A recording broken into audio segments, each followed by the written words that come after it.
기도로 예배를 시작하겠습니다. 하나님 아버지, 오늘 청년부 예배 시작합니다. 함께하지 못하는 다른 청년들도 함께할 수 있도록 도와주세요. 예수님의 이름으로 기도드렸습니다. 아멘.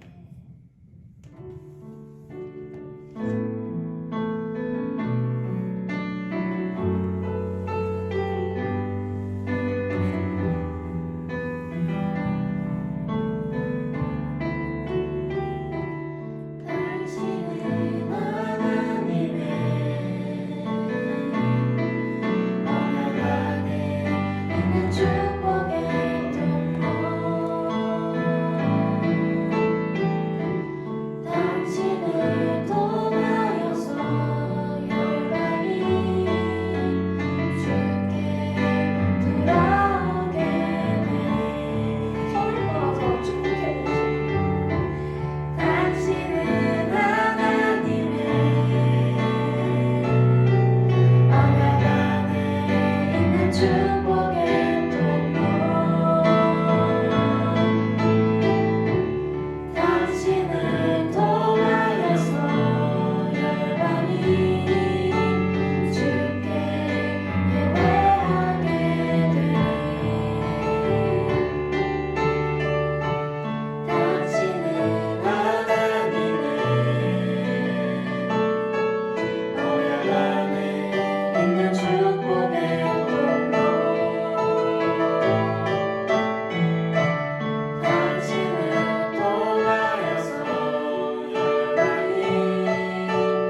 네, 오늘 우리에게 주시는 말씀 보겠습니다.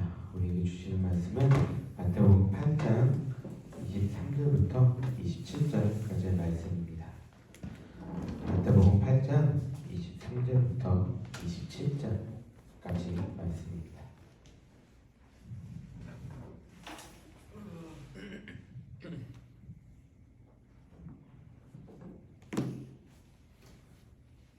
다 찾았죠? 네, 마태복음 8장 23절부터 27절까지 말씀 우리 한 목소리로 함께 읽읍시다. 시작. 배에 오르심에 제자들이 따랐더니 바다에 큰 놀이 일어나 배가 물결에 덮이게 되었을 때 예수께서는 주무시는지라. 그 제자들이 나와 깨우며 이르되 주여 구원하소서 우리가 죽겠나이다. 예수께서 이르시되 어찌하여 무서워하느냐. 믿음이 작은 자들아 하시고 곧 일어나서 바람과 바다를 꾸짖으시니 아주 잔잔하게 되거늘 그 사람들이 놀랍게 여겨기되 이가 어떠한 사람이기에 바람과 바다도 순종하는가 하더라. 아멘. 여러분들 성경 읽을 때 혹시나 한 단어에 딱 꽂혀가지고 그 단어가 계속 이렇게 맴돌았던 적이 있나요? 없어요? 없어요? 아, 공감되니까 안 되네? 이 본문이 내가 그랬던 본문 가운데 하나예요. 근데 우리가 보통 문장이라고 이야기를 한다면 문장의 가장 중요한 구성 요소가 뭐예요? 부호 시간 아닌데? 주어 또 수러 서술어? 목적어? 동사가 아니고? 주어와 동사가 가장 중요하지 않을까? 얘들아? 놀라운데? 네. 보통 주어하고 동사가 가장 중요하죠. 네. 누가 그거를 이야기하고 있는지, 왜 하고 있는지가 보통 이 주어 동사만 있어도 다 드러나게 되니까. 근데 내가 이 본문에서 꽂힌 단어는 명사, 동사 이런 것들이 아니라 부사 한 단어에 꽂혔어요. 뭘까요? 후반절에 있어요. 후반절에 26절에 보면 놀랍게 아니에요. 잔잔하게 아니에요. 그 앞에 아주 아주라는 단어에 내가 꽂혔어요. 왜냐면은 왜 하필이면 여기서 아주라는 이 단어를 썼을까라는 의문이 들기 시작했어요. 그냥 잔잔하게 예수님 잔잔하게 하실 수 있는데 왜 아주라는 단어를 마태는 썼고 마가복음에 보게 되면 거기도 심히 아주 이런 단어를 쓰거든요. 왜 그렇게 꼭 표현을 했을까라고 이제 고민을 하면서 이 본문을 연구했을 때 깨닫는 바가 조금 있어서 함께 그거에 대해서 나누려고 합니다. 본문의 배경은 가버나움이라는 지역의 팔복산이라는 곳에서 예수님이 산상수훈을 이제 다 마치시고 내려온 이후의 그런 이야기입니다. 갈릴리 바다는 많이들 들어봤지만 일반 그 해수면보다 200m 정도 낮은 위치에 있어요. 그래서 밑으로 이렇게 분지 형태로 내려가 있고 주변에는 500m 정도 되는 산들이 있기 때문에 바람이 이렇게 요동치는 곳이었습니다. 그러니까 성경을 보게 되면 갈릴리 바다에 풍랑이 있다 이런 표현들이 가끔 있는 게 그러한 의미입니다. 지금 본문을 봐도 그날에도 풍랑이 일어났다라고 얘기를 합니다. 근데 함께 있는 제자들은 어떤 사람이었어요? 그렇죠. 이들은 대부분이 다 어부였고 갈릴리 출신이었어요. 근데 자기들이 어부였고 갈릴리 출신임에도 불구하고 이들은 어떻게 반응합니까? 자, 주무시고 계시는 예수님을 깨우면서 우리가 죽게 되었다라고까지 얘기를 해요. 그러면은 우리가 이 반응에서 알 수 있는 건 뭘까요? 지금의 두려움 있는데 지금에 불고 있는 이 풍랑이 일반적이지 않다는 거예요. 그죠? 왜냐하면 자기들이 어부로서 최소한 10년, 20년 살아왔는데 경험 다 해봤을 거 아니에요. 근데 자기들이 경험했을 때보다 더 큰 풍랑, 더 큰 두려움들이 자신들한테 이제 다가선 거예요. 그런 상황 가운데서 이 사람들은 자신들의 목숨이 위험하다라고 판단할 정도의 풍랑이 왔을 때 자신들이 가지고 있는 그 경험과 지식들이 아무런 도움이 되지 않을 때 이들은 배에서 태연하게 주무시고 계시는 예수님을 깨우기 시작합니다. 근데 여기 참 재밌죠. 이들은 대부분이 어부였는데 예수님의 직업은 뭐예요? 목수였죠. 정확하게 얘기하면은 석수라고 표현을 하는 게 옳을 거예요. 왜냐면 여기는 나무가 그렇게 많은 동네가 아니니까 돌하고 나무하고 같이 깎는 일을 했다고 얘기를 해요. 어쨌든 목수였던 예수님께 이들은 목숨을 구걸하기 시작합니다. 어부가 바닷가에서 풍랑을 만났는데 목수에게 목숨을 구걸하는 그러한 상황이 펼쳐지게 된 거죠. 그만큼 이 제자들이 얼마나 급박하고 큰 위험에 처해 있는지 볼 수가 있습니다. 25절에 제자들이 예수님을 깨우면서 이렇게 얘기합니다. 우리를 구원하소서 우리가 죽겠나이다 라고 얘기를 해요. 이 이야기 보면 예수님을 깨우는 이 제자들의 모습 속에서 이들이 마음이 예수님은 우리를 구원하실 수 있어, 이것들을 해결하실 수 있어 라는 믿음으로 예수님을 깨운 것 같아 보입니다. 그런데 실상은 그게 아니죠. 제자들이 예수님을 깨운 이유는 다른 어떠한 방법을 찾기 위해서지 예수님이 이것을 잠재우실 수 있는 기대로 깨운 것이 아니에요. 이거 어떻게 알 수 있냐면 27절에 제자들이 풍랑을 잠잠케 한 예수님을 바라보면서 뭐라고 얘기합니까? 그 사람들이 놀랍게 여겨 이르되 이가 어떠한 사람이기에 바람과 바다도 순종하는가. 무슨 말이에요? 제자들의 기대 속에는 이 바람과 바다를 잠잠하게 해주실 거라는 기대가 없었다는 거예요. 근데 예수님이 일어나셔서 뭐라도 해주길 원해서 깨웠는데 일어나셔서 그 근본되는 문제를 해결해 주셨다. 이것을 놀랍게 여겼다라고 얘기를 합니다. 동일한 사건을 기록하고 있는 마가복음 4장을 보면 예수님이 이렇게 행하신 것을 보고 제자들의 반응을 뭐라고 얘기하냐면 심히 두려워했다라고 기록하고 있어요. 제자들의 마음속에는 예수님이 이것을 해결하실 것이라는 기대와 마음이 없었습니다. 예수님이 그걸 하실 수 있는 그 능력을 자신들이 기대했다면 놀라거나 심히 두려워하지 않았겠죠. 어쨌든 이들은 뭐라도 하나 지푸라기라도 잡는 심정으로 예수님을 깨웠습니다. 제자들의 모습에 예수님 뭐라고 말씀하세요? 어찌하여 무서워하느냐 믿음이 작은 자들아 라고 질책을 하십니다. 예수님이 제자들이 꾸짖으신 이유는 풍랑에 지금 두려움에 떨고 있는 그들의 모습을 향한 질책이었어요. 물론 자신들이 그동안 겪어왔던 그 풍랑과는 다른 그 풍랑, 너무나도 위험해 보이는 그 풍랑이 왔을 때 두려움이 주기에는 충분했을 거예요. 몰려오는 파도와 바람이 얼마나 무섭고 위험한 것인지 어부들이 더 잘 알았겠죠. 그래서 그들이 두려워하고 무서워했던 그 마음은 10분 이해할 수 있지만 제자들이 두려워하는 이 모습 속에는 단순히 이 환경 때문에 오는 두려움만으로 예수님은 제자들을 질책한 게 아니에요. 예수님은 제자들의 그 마음 속에 있는 그 두려움의 본질을 보셨기 때문에 질책하신 거예요. 그 본질은 무엇일까요? 지금 제자들이 처해 있는 상황은 자기들이 그냥 일반적으로 있을 때 풍랑을 만났을 때하고 상황이 달라요. 어떻게 다른가요? 지금 그 전에 풍랑을 만났을 때는 제자들끼리만 있었지만 지금은 누구와 함께 하고 있나요? 예수님이 함께 하고 계세요. 주무시고는 계시지만 예수님이 지금 나와 함께 하고 계시다는 거예요. 누구와 함께 있느냐가 다른 거예요. 예수님이 단순한 인간이셨다면 이건 별로 다른 상황이 아니죠.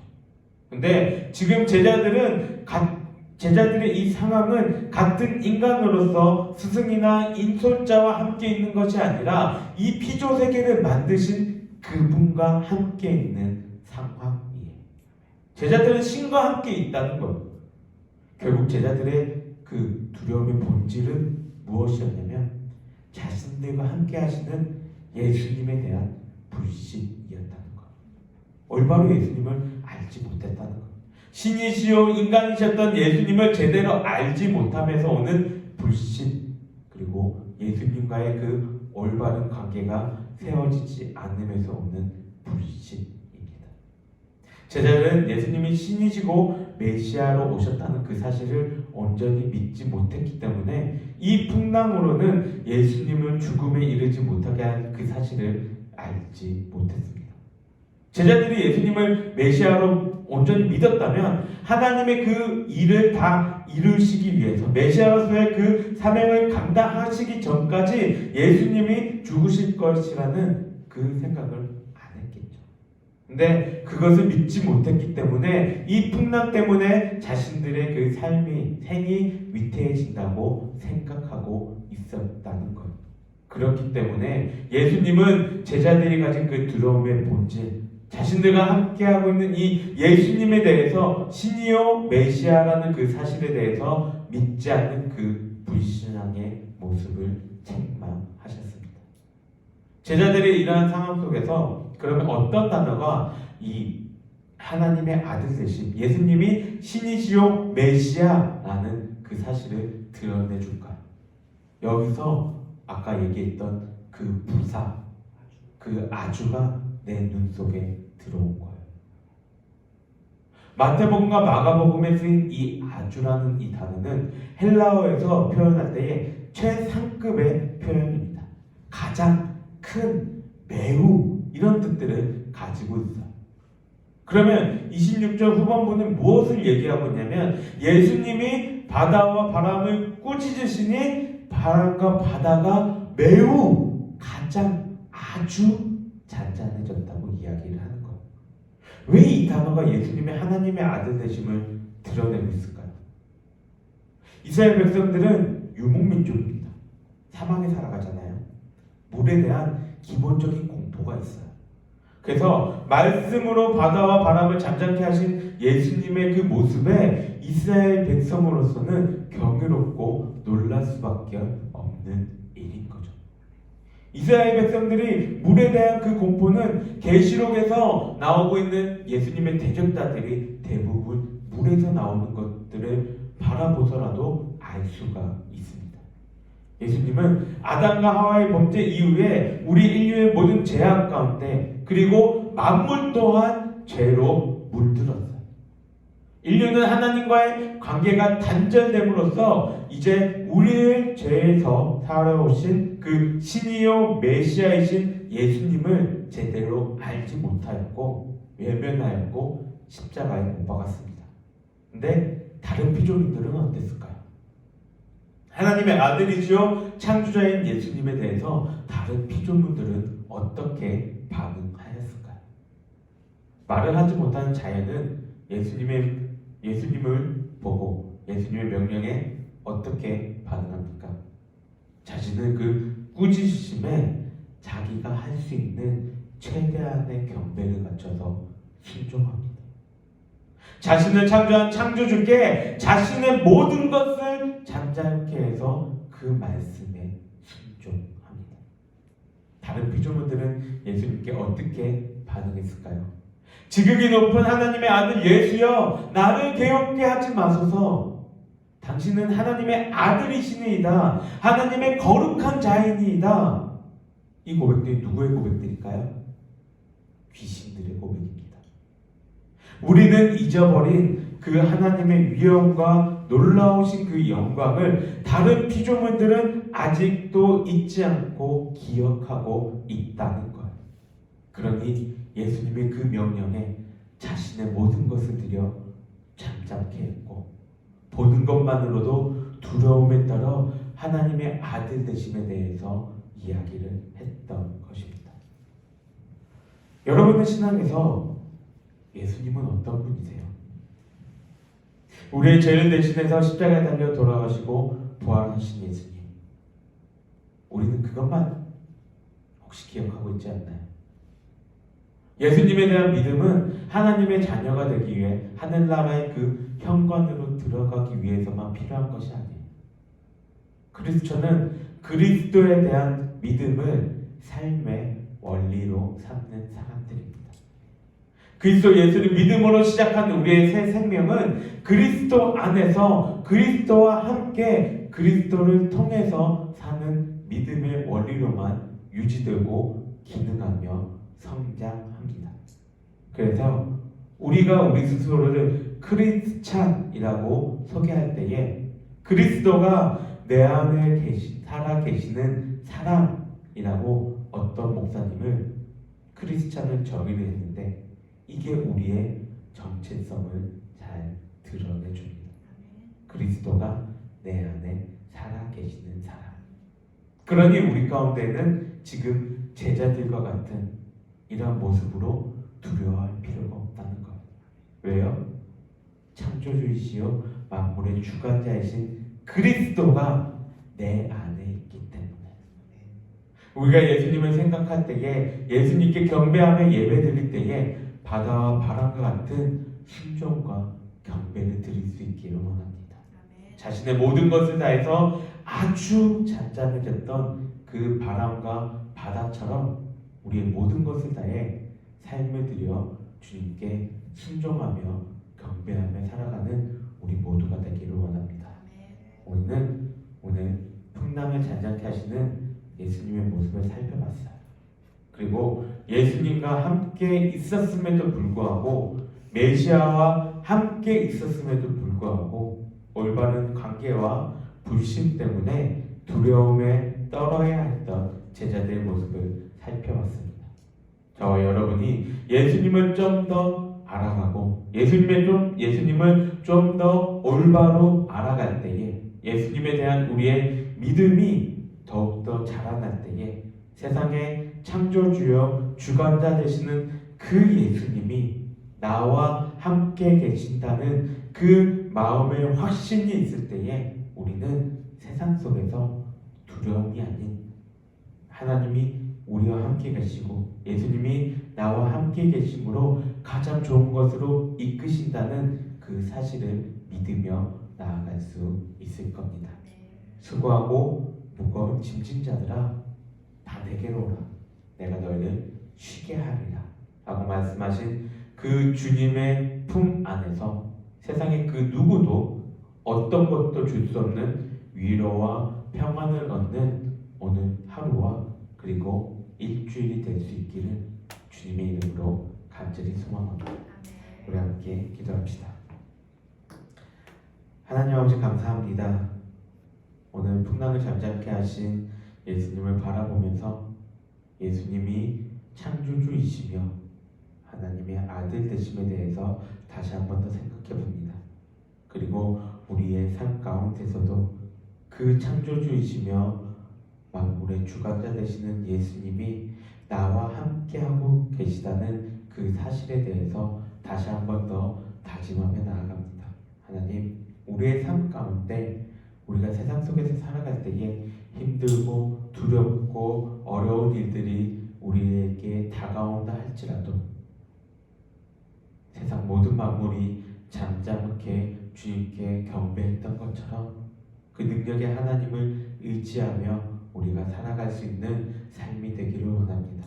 우리의 힘과 우리의 능력으로 살아가려고 할 때에는 너무나도 힘들고 어렵고 아픈 세상이지만 주님과 함께라는 그 사실을 기억함으로 주님이 나에게 힘을 주시고 능력 주신다는 그 사실을 다시 한 번 더 내 마음에 새기며 나아갈 때에 그 두려움과 어려움들을 능히 이겨낼 수 있는 우리 모두가 될 수 있음을 다시 한 번 더 고백하오니 주님 우리 가운데에 그러한 마음들을 허락하여 주시옵소서. 또 세상 속에서 한 주간 살아갈 때에 어렵고 힘든 일들이 우리를 찾아올 테지만 주님의 함께 하심을 기억하며 넉넉히 이겨낼 수 있는 우리 청년들 될 수 있도록 주님 함께하여 주시옵소서. 예수님의 이름으로 기도드립니다. 아멘.